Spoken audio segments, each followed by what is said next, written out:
Hezbollah के ठिकानों पर इजरायली हमला हुआ है। इजरायली एयरफोर्स ने बरसाए हैं बम। हिजबुल्लाह के हथियार डिपो ध्वस्त हुए हैं और कई हिजबुल्लाह लड़ाकों के मारे जाने की आशंका जताई जा रही है।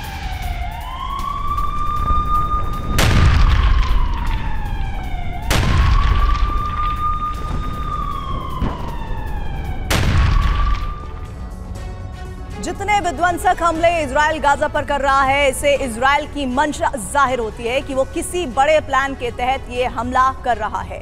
और इस बीच अरब देशों की तरफ से आशंका ये जताई जा रही है कि नेतन्याहू ऑपरेशन नकबा चला रहे हैं। अरबी में नकबा का अर्थ होता है तबाही, यानी नकबा वो तबाही है। 75 साल पहले जब नकबा आया था तब लाखों लोगों का घर छिन गया था। सोचिए अब की बार तबाही का दायरा क्या होगा। क्या इजराइल का नकबा 2.0 गाजा के संपूर्ण अंत का ऐलान है?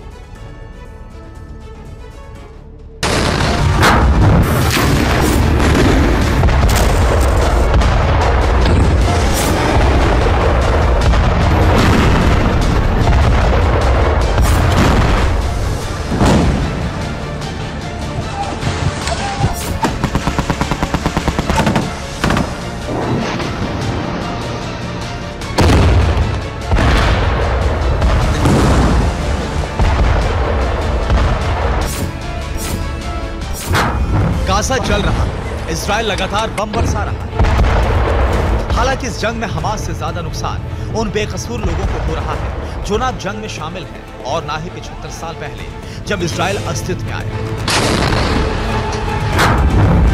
75 साल पहले जब इजराइल बना था तब के हालात की तुलना आज की परिस्थितियों से की जा रही है। फिलिस्तीन के राष्ट्रपति महमूद अब्बास ने इन हालातों को दूसरा नकबा कहा है और इजराइल ने भी इस बात पर मोहर लगा दी है।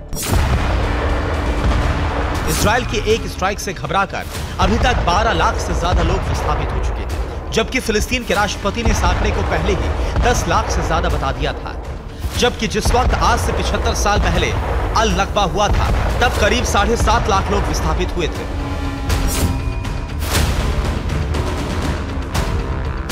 तो क्या अल नकबा 2.0 की तैयारी में है इजराइल? इसके लिए सीक्रेट ऑपरेशन चल रहा है। इजराइल के एग्रीकल्चर मिनिस्टर ने चैनल 12 को दिए एक इंटरव्यू में इस मुद्दे को हवा दे दी है। שצריכים לפעול בשטח מאוד מאוד צפוף. לפעול בשטח צפוף, כמו שם, שהוא רווי באוכלוסייה, אתה רוצה לצמצם את מספר האנשים האזרחים. אני רק שואל אם זה יוצר תודעה של נכבה, או שזה משהו זו. इजराइल के कृषि मंत्री आवी दिशर के बयान को इसलिए हल्के में नहीं लिया जा सकता क्योंकि वो इजरायली खुफिया एजेंसी शिन बेट के चीफ भी रह चुके हैं, इसलिए ऐसे मामलों की उन्हें अच्छी खासी जानकारी है। वैसे देखा जाए तो पिछले कुछ वक्त में इजराइल ने हमले तेज किए हैं, खास तौर से पूरा फोकस उत्तरी गाजा पर किया है।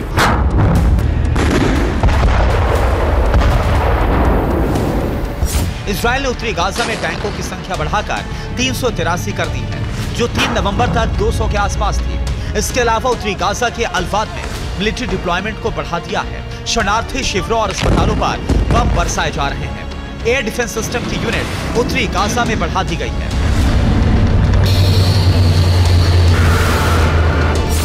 इससे घबराए लोग तेजी के साथ उत्तरी गाजा को छोड़ रहे हैं। हालांकि इस बीच हमास और हिजबुल्लाह की तरफ से इजरायली शहरों पर रॉकेट स्ट्राइक की जा रही है।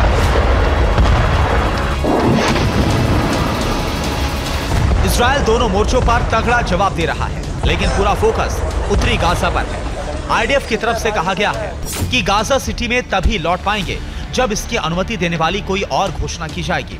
इसके साथ ही इजरायली सीमा से लगी सुरक्षा बाढ़ के क्षेत्र में जाना पूरी तरह से प्रतिबंधित है।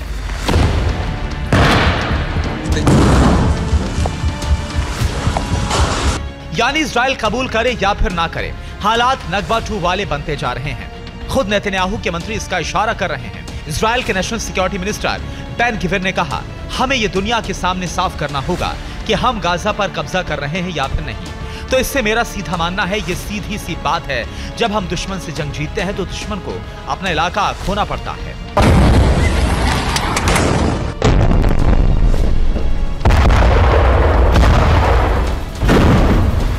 यानी इजराइल खुफिया तरीके से गाजा में ठीक उसी तरह का ऑपरेशन कर रहा है जो ठीक 75 साल पहले किया था, जिसका नाम है ऑपरेशन नकबा 2.0।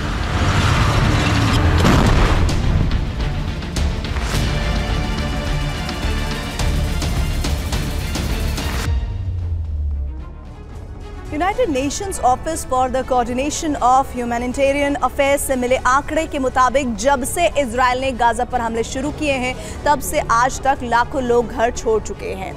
8 अक्टूबर को 1,23,538 लोगों पर यह कहा जा रहा है कि घर छोड़ने के डेटाज हैं और युद्ध से घबराए करीब 4,20,000 लोग 12 अक्टूबर को अपने घर से भाग गए। 13 अक्टूबर यानी हमास के हमले के छठे दिन के बाद ही इजराइल ने उत्तरी गाजा में लोगों से घर छोड़ने के लिए कहा था, जिसके बाद 16 अक्टूबर तक 10 लाख लोग विस्थापित हो गए, जो 6 नवंबर आते आते 15 लाख तक हो चुके हैं, जबकि गाजा की कुल आबादी 23 लाख है। कहा यह जा रहा है कि इजराइल ऑपरेशन नकबा 2.0 चला रहा है, जो ठीक वैसा ही है जैसा 75 साल पहले अल नकबा आया था। दरअसल 14 मई 1948 को इजराइल को यूएन ने एक देश के रूप में मान्यता दी थी। उस वक्त इजरायली फोर्स के एक्शन से 7.5 लाख लोगों को घर छोड़ना पड़ा था। अरब देशों का कहना है कि इजरायली आर्मी ने फिलिस्तीन के करीब 530 गांवों में तबाही मचाई थी और उस वक्त फिलिस्तीनियों का करीब 77% जमीन पर कब्जा था, जो ऑपरेशन अल नकबा के बाद सिर्फ गाजा वेस्ट बैंक तक सिमट कर रह गया है और अधिकतर पड़ोसी मुल्कों में रिफ्यूजी की जिंदगी जीने को ये लोग मजबूर हो गए।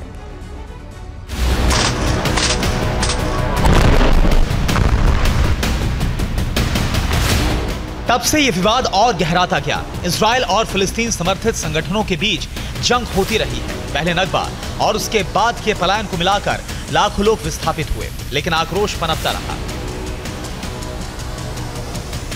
साल 1998 में फिलिस्तीनी प्रेसिडेंट यासिर अराफात ने 15 मई को नकबा दिवस घोषित कर दिया था। तब से लेकर अभी तक हर साल महिलाएं, बुजुर्ग, बच्चे हाथों में चाबियां लेकर विरोध प्रदर्शन करते हैं।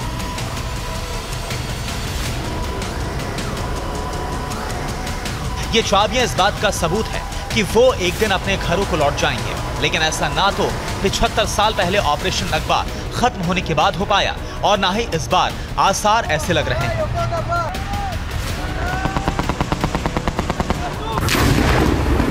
क्योंकि इजराइल उत्तरी गाजा पर जितने विध्वंसक हमले कर रहा है वो सीधे तौर पर उसकी मंशा को जाहिर कर रहे हैं। इसी को लेकर तुर्की के प्रेसिडेंट एर्दोआन भड़क गए।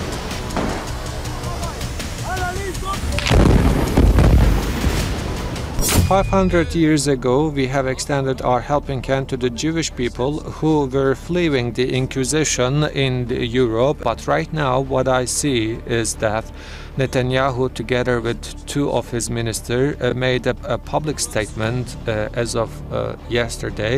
He said that he was very uneasy. And when I said to him, Netanyahu, you are living your good days right now. जबकि एर्दोआन की धमकी पर इजरायली पीएम नेतन्याहू ने पलटवार करते हुए अरब देशों को मुंह बंद रखने को कहा है। हमारा मकसद गाजा से अपनी सुरक्षा करना है और इसके लिए वो सब कुछ करेंगे, किसी भी हद तक जा सकते हैं। अरब देशों को मुंह बंद रखना चाहिए। उन्हें उस वक्त बोलना चाहिए था जब हमास ने हम पर हमला किया था।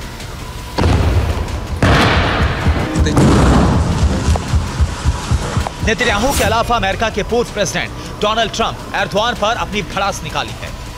नकबा 2.0 को लेकर बड़ा बवाल इसलिए मचा हुआ है क्योंकि अरब देश लगातार इस बात का शोर मचा रहे हैं कि इजराइल की कोशिश है कि वो गाजा को 2 हिस्सों में बांट दें।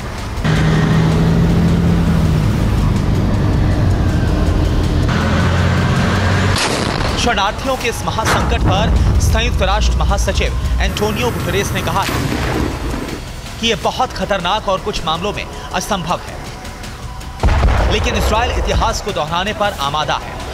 दरअसल इजराइल की मंशा है कि वो उत्तरी गाजा से लोगों को जबरन भेज दे और उसे नो मैंस लैंड घोषित कर दे।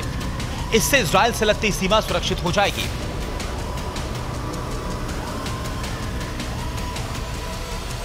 गाजा पट्टी इजराइल, मिस्र और भूमध्य सागर के बीच बसा एक छोटा सा इलाका है। इसे दुनिया के सबसे घनी आबादी वाले क्षेत्रों में गिना जाता है। गाजा पट्टी करीब 12 किलोमीटर चौड़ा और 41 किलोमीटर लंबा क्षेत्र है। इसे 5 क्षेत्रों में बांटा जा सकता है। उत्तरी गाजा, गाजा मध्य क्षेत्र, खान यूनिस और राफा। जिस हिस्से को खाली करने के लिए इजराइल ने कहा है वो पूरे गाजा का 1/3 हिस्सा है। अभी गाजा में प्रति वर्ग किलोमीटर करीब 5,500 लोग रहते हैं। सोचिए, जब सारी आबादी दक्षिणी गाजा में चली जाएगी तो घनत्व कितना बढ़ जाएगा, जबकि अभी हालात ऐसे हैं कि लोगों को रोटी और पानी नहीं मिल पा रहा। यानी जो जिंदगी अभी बदतर है वो इजराइल के फरमान के बाद जहन्नुम हो जाएगी, जिससे नाम दिया जा रहा है operation Nakba 2.0। Bureau report, TV 9 Bharatvarsh.